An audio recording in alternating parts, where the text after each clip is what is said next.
No, I was born and raised in Black Hills, South Dakota. My dad was a logger. He worked in the woods. When I was about 9 years old, he lost his sawing partner, and so I used to go to work with my dad, and I pulled one end of the saw because, you know, a crosscut saw is pretty hard to handle all by yourself. So that's the way I started out. I left South Dakota, and I come to this country basically to get in this big timber because I'd always heard about this big timber out here on the coast. In fact, I logged until the spotted owl started ruining everything, you know, and they started making all these rules and regulations, and it cut logging way down, and the mills all started closing and everything, so I could see the handwriting on the wall, so I figured I'd better start doing something else. There was an old gunsmith in John Day, Oregon, and name of Walt Bradley. And so I helped him out a little bit in my spare time because he was getting pretty blind and couldn't see too much. So he taught me a little bit about gunsmithing, and so I bought his shop out, and when I quit logging, I moved to Baker, Oregon because I wanted to get into an area that had more traffic. So I moved over there and I started up a outdoor supply store. And I moved this gunsmithing shop and everything in there. And the building that I rented at one time was an old shoe repair shop. And so the people didn't know what to do with that equipment stuff, so they just stuck it all in the back. One day a salesman come in and he said, "There used to be a shoe shop here." I said, "Yeah, it's still back there. You want to buy her?" And he happened to be from Oregon Leather. And he said, "No," but he said, "I know a guy that's looking for a job." He said, "Del Brown Shoe Company up in Pendleton is going out of business, and head bootmaker's looking for a job." So I called him up. He come down and looked it all over, and he said, "Yeah, I think I could do this." So I hired him, and he come down, and we set that machinery all up and everything, and we started repairing shoes.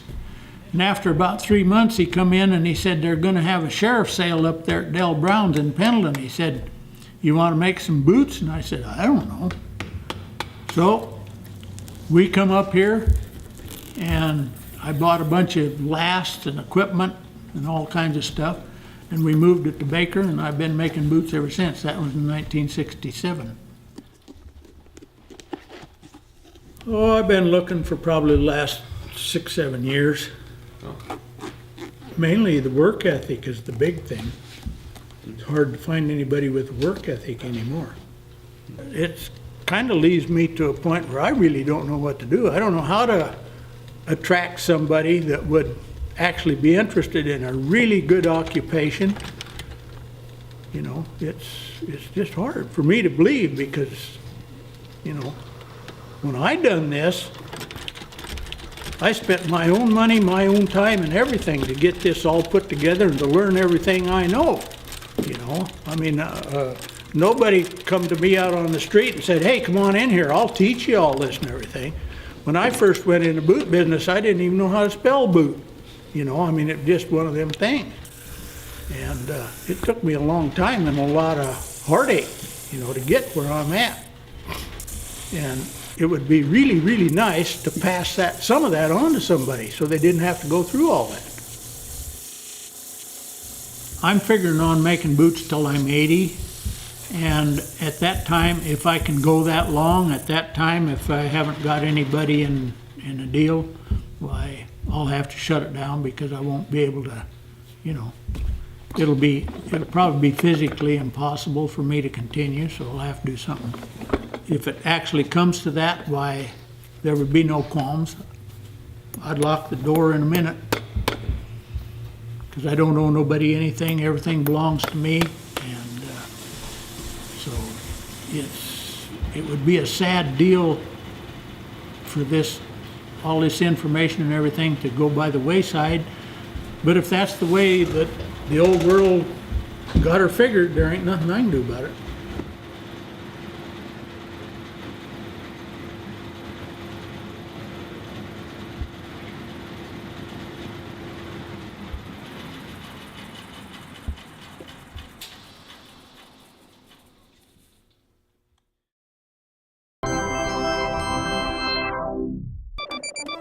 Oh, check out these buttons. Go to DIY to get the shoemaker skill.